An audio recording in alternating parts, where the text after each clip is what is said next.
Welcome back to Creative Thinkers. Again, my name is Miguel Valenzuela, and I want to thank you guys for joining us today because we have a very special guest, Austin Savage. He is a filmmaker local here to El Paso, and he's done a lot of incredible things. Austin, welcome. Thank you very much. Yeah, I'm super excited that you're here because you got a lot of great stories, and I know that our viewing audience is going to sit there and enjoy every minute of it. So I always start by asking questions about, how you grew up, what kind of a childhood did you have? And you did tell me a very interesting story, but how in the world did that come about, and what exactly happened? Yeah. So in other words, why are you so creative? Okay, blue collar, right? Yeah, Blue collar family. My father was a firefighter, mother was a nurse. So honestly, they spend a lot of time not home, at the fire station or the hospital. So my siblings and I would, either hang out with the grandparents or, with some neighbors and stuff. Anything but hanging out, we'd occupy our time doing anything but hanging out with each other. Right. Just sibling way. So we actually traveled a lot with our toys. And so I had this huge bin of like G.I. Joes that I would carry around with me.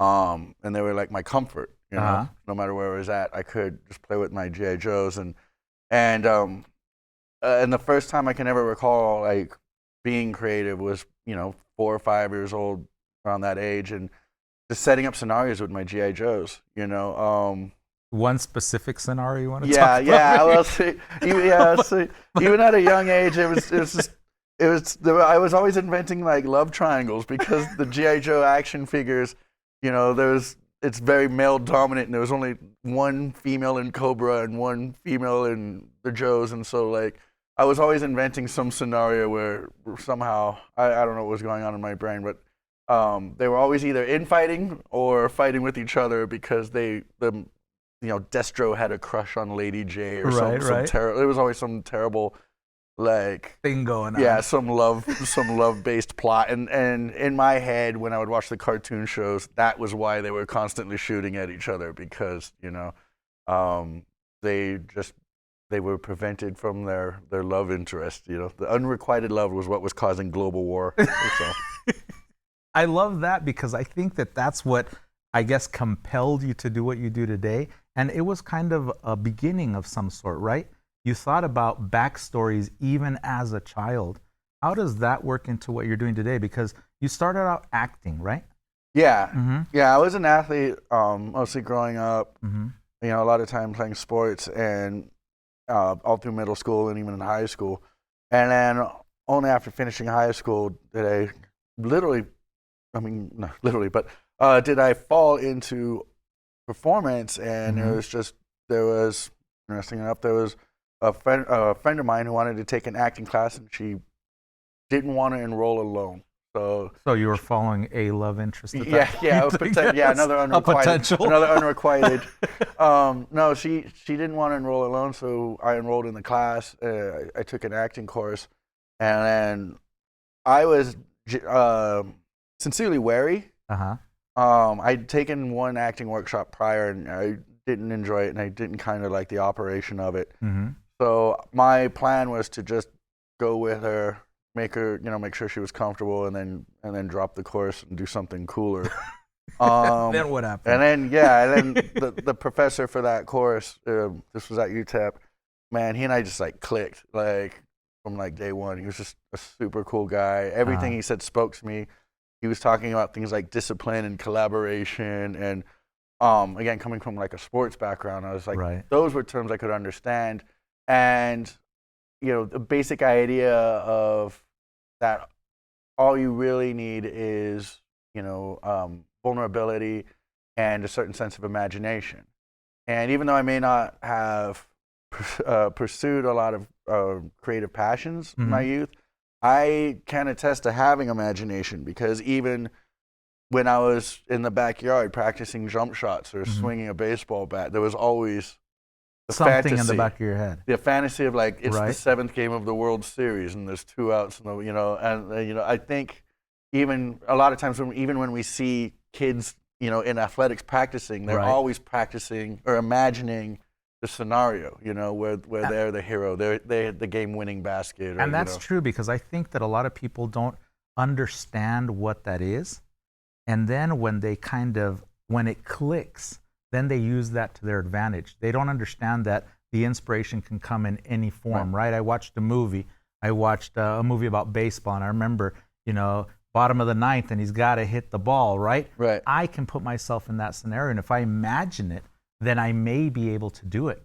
And I think that's the point that one discovers creativity and imagination, right?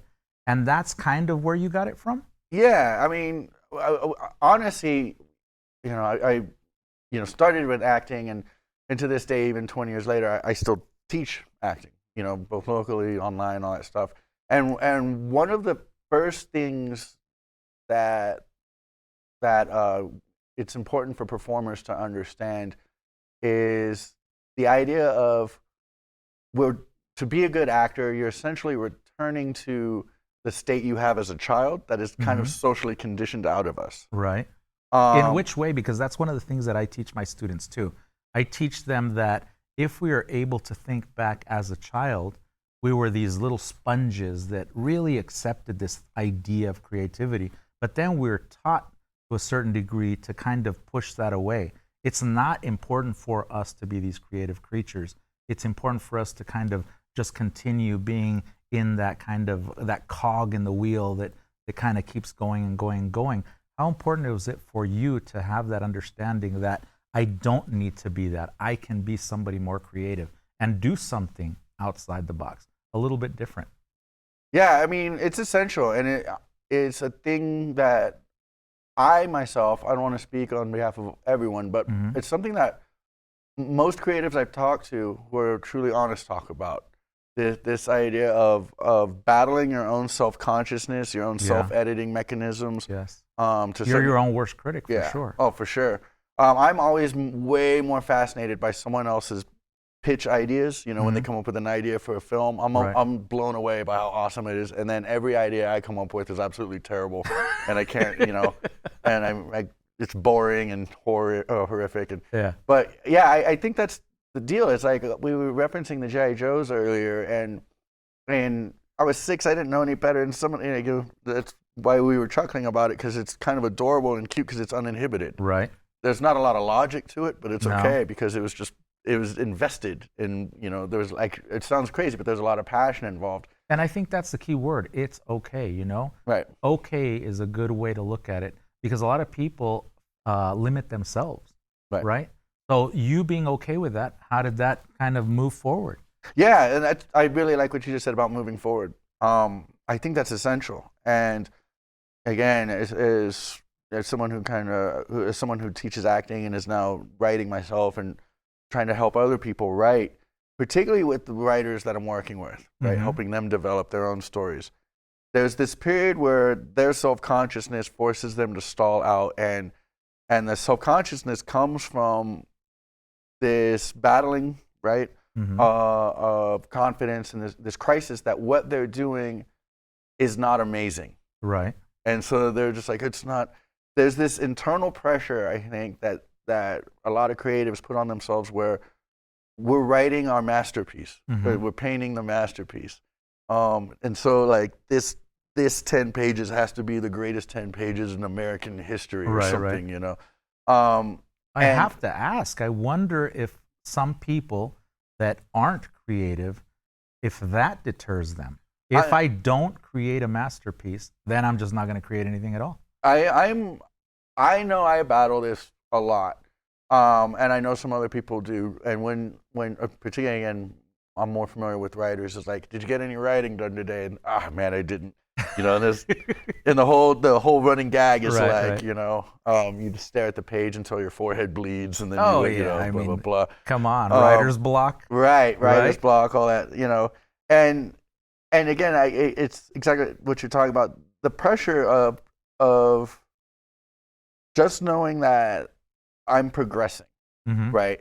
And so it's just trying to get out of our own head of thinking about the result, and instead focusing on process. And that's keep those steps going. Right, because growth is never linear. And I know you know this as an artist, and so you may experience periods where it feels like you feel strong and confident and things are going well, and then there's almost a lull, or sometimes it feels like you're getting worse, you know? Right. But if you just keep trusting the process and just keep working at it and exploring ways to keep creating, and then eventually, you know, there's a feeling of advancement or elevation. True. And then you'll reach another plateau or dip, and then, you know, so it's a lifelong process of trusting your process. But yeah, because I think a lot of people think, well, you know, a Steven Spielberg, right? Steven Spielberg has never done any bad movies. Yeah. But, you know, everybody has those kind of downturns, but you learn from those, right? And then you change your trajectory in many ways. And that's kind of what you did, because you started out acting, but Right. now you're actually writing scripts. Right. Yeah, and it's an interesting thing for me because I've never really felt categorized by a certain discipline. Mm-hmm. You know, even when I was doing theater, I started out as an actor and then Mm-hmm. had an opportunity to direct, and I directed. And at the same time, I was doing I was performing in a play at UTEP, feature. I was actually in Barefoot in the Park at the Mhm. main stage show.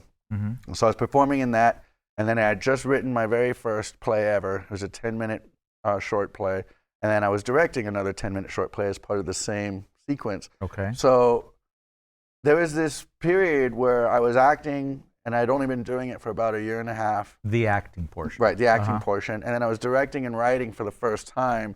And as weird as it sounds, just transitioning from one thing to another back to back to back Mm-hmm. for 3 months straight kind of gave me this very holistic outlook Right. on the entire thing, where it's Right. like I understand from a writer's perspective how this, and directing and acting. And so I was, I know it sounds braggadocious, but I think one of my strengths is my ability to kind of comprehend how all the pieces fit together. And do you feel like you morph in some way, depending on what you're doing at the time?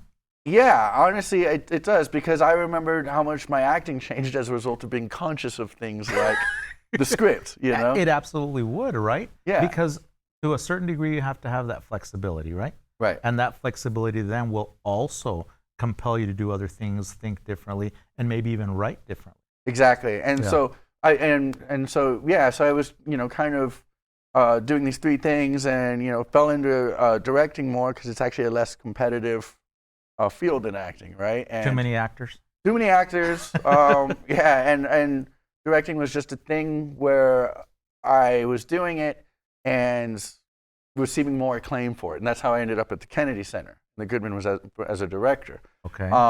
And part of that again was just my general outlook and kind of plethora of experiences. You know, Right. coming from like a sports background, and so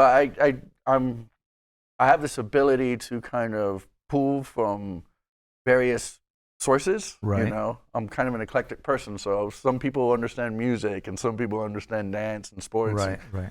So my ability to communicate, and anyway, so that's what made me valuable as a director. I think was I could pick up content from different sources and be sensitive to it, and then able to communicate with actors from various backgrounds. And, Right. You know, and so I worked in play development for a long time, and, you know, did original content here in El Paso Mm-hmm. for about 10 years, and then right before the pandemic, I enrolled in an MFA screenwriting program for Emerson College, Okay.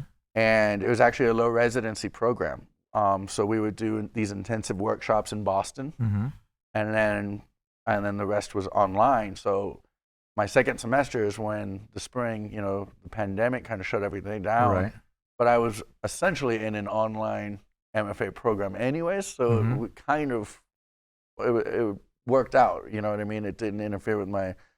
So yeah, so that's how I was able to transition from playwriting and developing original content for the stage, for the screen. Mm-hmm. And back to your question of it interplaying, it was in this MFA program where I was writing. I'd written before, but I Right. was writing periodically. Right, Mhm. I was waiting for inspiration. to Right, right, come. right. And So that was part of the program then, the writing. yeah, Okay, the okay. the program the program very much instills in you that if you're a writer, you're writing. You don't Mhm. wait 4 years and then, you know, write a play for you. Right. You're writing. You're Right. Your job as a professional is to write. Yeah. And so we were making content nonstop, myself and my classmates. And again, because of my imposter syndrome, I thought all of their stories were brilliant. Yeah. Their stories were all amazing, and mine were terrible, you know. So, And they thought the same of yours. Yeah. If you get a whole group of creatives in a room, but particularly writers, they're all just going to circle around complimenting each other. Right. You know, but no one likes their own material. So what kind of stories do you write? I mean, for me, I don't read a lot because my ADD doesn't allow me to do that. Right. It's very difficult for me. But when I find something interesting, I read it, right? But I'm not sure if I would be a great writer as far as script writing, because it's very different from you for someone to write an essay or a short story as opposed to writing a script. Give us an idea of how the dynamic works within that. Right. Essentially, you know, narrative storytelling boils down to the basic format of because, right? Mm-hmm. Or as the South Park creators say, therefore and but. If you have therefore and but, you got a story. So A happens, therefore B happens. But C happens, therefore D happens. So all you're doing is sequencing events. Okay. Right? So as you're working on a narrative, a lot of stories, you know, I truly believe everyone is capable of telling a story. Absolutely. I genuinely believe that. And I think one of the basic analogies that I've stumbled upon that I like is a lot of times we'll hear creatives, particularly, you know, writers or someone like that, say, "Oh, it's so formulaic," and it has a negative connotation. Right. Right. It's so formulaic and so uninteresting, and Right. they want to break the mold, and everyone wants to. Yeah. And so, but it's almost like you need that formula to a certain degree. Yeah. Well, you know, there's that famous quote of "You need to know the rules before you break them." Exactly. You know? And we talked about it briefly before, where like Jackson Pollock is known for the splashes, but people don't know anything at all about his landscapes or things like that. Exactly. And it's interesting because that's the way that I teach. I say I am able to teach you the technical aspect of what it is to paint and draw and sculpt, but then what are you going to do with that? That's where the artistry comes in. Right. And I think that's you know, we talked about some people being afraid of writing, right? And even writers like not writing. And it's that idea of like attempting and not feeling successful creates a sense of, but it's again rejiggering your mind that the attempt itself is a success. Oh, absolutely. You know, and having the courage to even sit down and finish a script or you know, or finish a painting. There are so few people who begin actually get to that point that that alone is a success. So, you know, there's that kind of thing. And then again, the idea of like, I have to be innovative, I have to be groundbreaking. Those things like innovation and groundbreaking, those are things that are looked upon in hindsight, right? By other people 20 years later. I think in terms of a creator, you just create things that you create, that you're comfortable with and that you're willing to share, and then let other people determine, right? It sounds weird, it's value. And I think that's true because I don't know how many movies, when I watch a documentary on X movie and they're like, when it came out, it wasn't a success. Right. You know, I think Wizard of Oz wasn't a success. Right. And now it's one of the Citizen Kane wasn't a success. And now it's like, you know, everybody talks about these movies. They're world-renowned movies. The directors are well-known. But when it came out, it wasn't a thing, you know? Right. They expected it to be a thing, but it just wasn't a thing. Right. So when you write, do you think about that? When I try to write, like I said, I believe in the basic concept of not a formula, but the analogy I'm coming with is a recipe, right? Okay.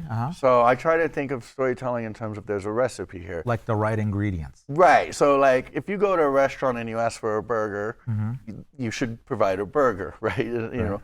Now what makes the burger special is what you can do it. Like everyone can cook 5 different burgers, they'd all be different. We'd all have our own little thing, but you should serve a burger.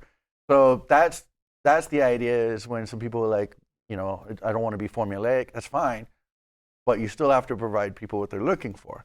The burger, right? And so, you know, how you tell that story is important. So for me, I know things that matter to me, just personally from films I grew up enjoying or narratives and books and stuff. I'm a big I'm a big believer in looking for stories that have some kind of universally identifiable element. Like? Because you wrote one and you won a competition. So Right. what was that story about?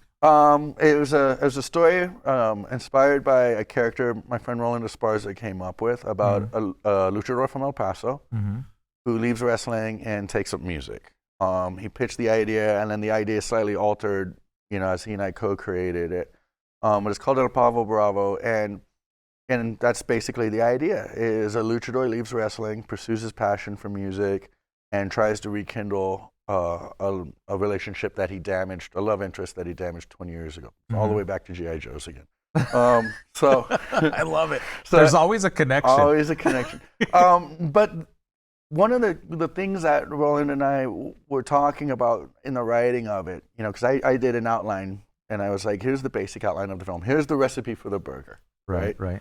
And he went through and he's like, I like this, I love this, I love this. Then I remember there was one specific moment where he's like, I hate that, we're removing that completely. And he and I had a process, and so, we ended up making that decision, and I think it was the smart one and stuff like that. And so again, our recipe was changing, but one thing that he and I agreed upon was, we talked about it quite a bit, was that it's an exploratory film. And what we mean by that is there's a lot of films that come out or narratives that come out, and they're very kind of theme message oriented, like war is bad. Those narratives don't necessarily intrigue me because I think everyone kind of agrees upon that. Right. That's something that you should know, right? Right, exactly. Right. So what I was talking about is this like universal commonality, and exploring that is, I think everyone knows loss, right? And everyone may know disappointment. Everyone may also know that feeling of like unexpected bliss or things. These are these universal like things that everyone experiences, and writing narratives that explore them so that we, as an audience, as you were talking about, you can watch a baseball movie and empathize with the guy hitting the bottom of the ninth. As a storyteller, our primary goal is not necessarily to make characters that are likable, right? But to make characters that are identifiable. And are you talking about identifiable universally, or are you talking about identifiable to a certain group, or it doesn't really matter? Or you could go both ways. I believe there's a universality in all humans, right? I believe, we can all connect on a certain level. But oddly enough, we're talking about process. I think the more personal a work is, the more universal it becomes, because there's such a great effort of vulnerability to it. And I think as audience members, we can recognize vulnerability in art. Yeah. There's certain like films you see where like, man, that artist is, the writer, the actor, the whole process. They're like, those people are being extremely vulnerable. They're sharing. You can hear it in music. Yeah. It's just certain songs where you're like, man, that artist, they were dying up there. Not in a bad way, but they were exposing themselves. Yeah, and I think it's interesting when we start to see it kind of jumping from one form of art to another, and then it kind of lands on us as individuals in our own life. We can look at a painting like Starry Night and see how amazing that painting by Van Gogh is, and look at the stars and the brush strokes and all of that, but not really understand the backstory. But then when you start to understand the backstory, that Van Gogh had actually painted that while he was in an insane asylum, then you start understanding why the brush strokes were like that, the erratic behavior behind what you're actually looking at. And I think in films, it's more prominent in some characters and less prominent in others. Do you focus a lot on specific people within your stories, or do you just kind of say it's about the whole story? No, I think it depends on the actual work.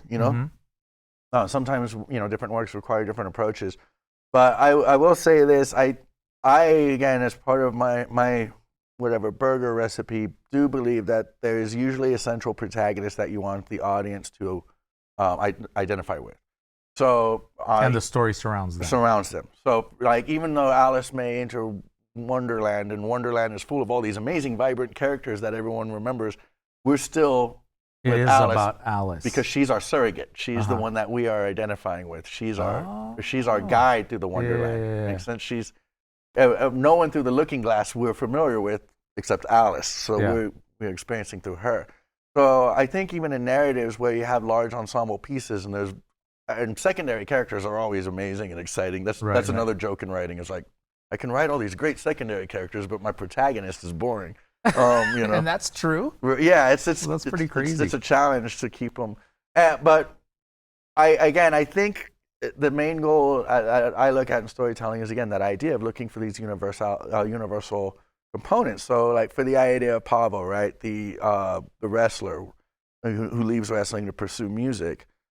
There are some of the basic elements, and you can have multi themes going on, multiple themes going on.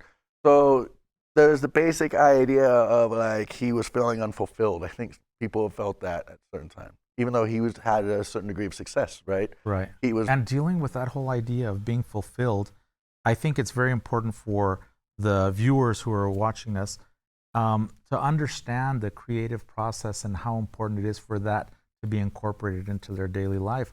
So I have one last question for you. Sure. What do you think, or how important is creativity for everybody universally? I mean, it's a heavy question. Yeah. Yeah. I mean, it sounds a little heavy-handed, but it's an old, it's an old saying I remember hearing years ago when I first starting acting in theaters, is particularly the creative outlets are often condescended to, like, oh, whatever, thanks, writer, Yeah. Certain kind of things like that, like they have no real world application. But someone once told me, and I wish I could remember who it was. Someone once told me the basic idea of like other things may be about creating a life, but creativity and art is what makes that life worth living in the first place. And that's absolutely true, 100%. So having said that, we're going to finish our interview. How do people get a hold of you? Let's say somebody wants you to film something for them. Sure. Yeah. I still run the Border Theater, right? We create original content, and with my buddy Roland, we run a production company where we help people develop story ideas. Cool. So if they want to reach us, they can just email us at braveturkeyproductions@gmail.com. And beautiful. Exactly that. And do you guys have a Facebook or something? The Facebook, the Border Theater does have a Facebook. You can just type it in, the Border Theater. And you can also give us a call at 915-276-6929. Beautiful, Austin. So I want to thank you for taking time out to talk to us and tell us all these amazing stories. Thank you, I hope man. you enjoyed it. That was a blast. Awesome. So I want to thank you guys also for joining us once again. And as always, we're always going to bring you interesting individuals that are sometimes local and sometimes not local. If you guys need to get a hold of me, you guys can email me at mvalen31@epcc.edu. And we hope to see you next time. Thank you very much.